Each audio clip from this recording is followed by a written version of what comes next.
নমস্কাৰ বন্ধুসকল, পুনৰ স্বাগতম Assamese online YouTube channel rising অসমৰ নতুন খবৰ লৈ। বন্ধুসকল, ৰাতিপুৱা বহুকেইটা গুৰুত্বপূৰ্ণ খবৰ ইতিমধ্যে ওলাই আছে আৰু ইয়াৰ প্ৰতিটো খবৰ আপুনি জনাটো অতিকৈ প্ৰয়োজনীয়। সেয়ে বন্ধুসকল, ভিডিঅ'টো স্কিপ নকৰাকৈ প্ৰথমৰ পৰা শেষলৈকে চাই থাকিব। আৰু বন্ধুসকল, আপোনালোকক এটা সৰু ৰিকুৱেষ্ট, যদি ভিডিঅ'টো চাই ভাল লাগে তেন্তে লাইক কৰি দিব আৰু আমাৰ নতুন নতুন ভিডিঅ'সমূহ পাবলৈ চেনেলটো ছাবস্ক্ৰাইব কৰি কাষত থকা বেল আইকনটো বজাই ল'ব।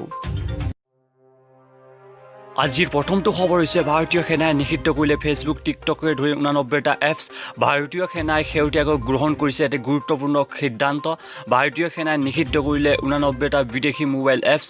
সেনাই বিষয়া জোৱানসকলক নিৰ্দেশ প্ৰদান কৰিছে যে তেওঁলোকৰ মোবাইলৰ পৰা এই 89টা এপছ আঁতৰাই পেলাওক। Messaging platform, web browser, content sharing, gaming আদিৰ দৰে দিশৰ সৈতে জড়িত এই এপছসমূহ। এতিয়া আন এটা গুৰুত্বপূৰ্ণ খবৰলৈ। ৰাজ্যত আৰম্ভ হৈছে প্লাজমা থেৰাপি। GMCত থকা 28জন কৰোণা আক্ৰান্ত ৰোগীৰ অৱস্থা সংকটজনক। ৰাজ্যত বৃহস্পতিবাৰৰ পৰা আৰম্ভ হৈছে প্লাজমা থেৰাপি। GMCৰ কোভিড হস্পিটেলত আৰম্ভ হ'ল প্লাজমা থেৰাপি। কৰোণাত জটিলভাৱে আক্ৰান্ত এগৰাকী ৰোগীক দিয়া হৈছে প্লাজমা থেৰাপি। ডক্টৰ লিটিকেটৰ প্লাজমাৰে আৰম্ভ হ'ল চিকিৎসা। ইফালে গুৱাহাটী মেডিকেল কলেজ হস্পিটেলত থকা 30জন কৰোণা ৰোগীৰ 28জনৰ অৱস্থা সংকটজনক। এই কথা সদৰি কৰিছে স্বাস্থ্যমন্ত্ৰী হিমন্ত বিশ্ব শৰ্মাই। এতিয়া আন এটা গুৰুত্বপূৰ্ণ খবৰলৈ। কটন বিশ্ববিদ্যালয় কাৰ্যকৰী পৰিষদৰ জৰুৰী বৈঠক। অনুষ্ঠিত নহয় স্নাতক পৰ্যায়ৰ দ্বিতীয় আৰু চতুৰ্থ ছেমিষ্টাৰৰ পৰীক্ষা। বৃহস্পতিবাৰে অনুষ্ঠিত হয় কটন বিশ্ববিদ্যালয়ৰ কাৰ্যকৰী পৰিষদৰ জৰুৰী বৈঠক। এই বৈঠকত গ্ৰহণ কৰা হয় বহু গুৰুত্বপূৰ্ণ সিদ্ধান্ত। অনুষ্ঠিত নহয় স্নাতক পৰ্যায়ৰ দ্বিতীয় আৰু চতুৰ্থ ছেমিষ্টাৰৰ পৰীক্ষা। BCA আৰু MCA দ্বিতীয় আৰু চতুৰ্থ ছেমিষ্টাৰৰ পৰীক্ষা অনুষ্ঠিত নহয়। এতিয়া আন এটা গুৰুত্বপূৰ্ণ খবৰলৈ। মুখ্যমন্ত্ৰীৰ অনুষ্ঠান লাইভ কৰিবলৈ সংবাদ প্ৰতিষ্ঠানৰ সৈতে 1 কোটিত চুক্তি হৈছে। মুখ্যমন্ত্ৰীৰ অনুষ্ঠান লাইভ কৰিবলৈ বছৰি 1 কোটি টকা এটা সংবাদ প্ৰতিষ্ঠানৰ সৈতে চুক্তিবদ্ধ হৈছে। এই সংবাদ প্ৰতিষ্ঠানটো হোৱা বুজাবুজি অনুসৰি মুখ্যমন্ত্ৰীৰ প্ৰতিটো অনুষ্ঠান এবছৰৰ বাবে লাইভ কৰিব পাৰিব সংবাদ প্ৰতিষ্ঠানটোৱে। কৰোনাৰ সংঘাৰৰ মাজতে মুখ্যমন্ত্ৰীৰ অনুষ্ঠান লাইভ কৰাৰ বিনিময়ত ৰাজকোষৰ পৰা 1 কোটি টকাকৈ ব্যয় কৰাক লৈ সমালোচনাৰ জোৱাৰ উঠিছে। উত্তৰ প্ৰদেশৰ মুখ্যমন্ত্ৰী যোগী আদিত্যনাথৰ অনুষ্ঠান লাইভ কৰিবলৈ চুক্তিবদ্ধ হোৱা সংবাদ প্ৰতিষ্ঠানটোৰ নাম হৈছে ANI। এতিয়া আন এটা গুৰুত্বপূৰ্ণ খবৰলৈ। আগন্তুক 3 দিনত উত্তৰ পূব ভাৰতৰ 7খন ৰাজ্যত প্ৰবল বৰষুণ হ'ব পাৰে, বতৰ বিজ্ঞান কেন্দ্ৰৰ সতৰ্কবাণী। গুৱাহাটীৰ বৰঝাৰস্থিত আঞ্চলিক বতৰ বিজ্ঞান কেন্দ্ৰই আজি সন্ধিয়াৰ পৰা অহা 3 দিনত অসমকে ধৰি উত্তৰ পূবৰ 7খন ৰাজ্যত বেছিভাগ ঠাইতে কম বেছি পৰিমাণে বৰষুণ আহিব বুলি সতৰ্কবাণী কৰিছে।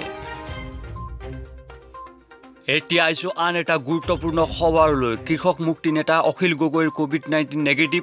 দিল্লীৰ পৰা আহিল স্বাব পৰীক্ষাৰ ৰিপৰ্ট। কৰোনাৰ লক্ষণ দেখা দিয়াৰ বাবে কৰা হৈছিল স্বাব পৰীক্ষা। এতিয়া অন্য এটা খবৰলৈ। বৃহস্পতিৰ দিনটোত ৰাজ্যত 568জন নতুন COVID-19 পজিটিভ চিনাক্ত কৰা হয়। ইয়াৰে 355জন হৈছে গুৱাহাটীৰ। ইয়াৰ লগে লগে ৰাজ্যত চিকিৎসাধীন হৈ থকা ৰোগীৰ সংখ্যা হৈছে 5423জন আৰু ৰাজ্যত বৰ্তমানলৈকে কোভিডত মৃত্যু হোৱা লোকৰ সংখ্যা হৈছে 27জন। ৰাজ্যবাসীৰ বাবে এটা বেয়া খবৰ।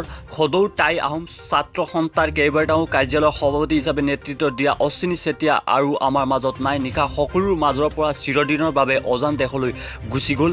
বিগত বহুদিন ধৰি এক জটিল ৰোগত আক্ৰান্ত হৈ গুৱাহাটীত চিকিৎসাধীন হৈ আছিল তেওঁ।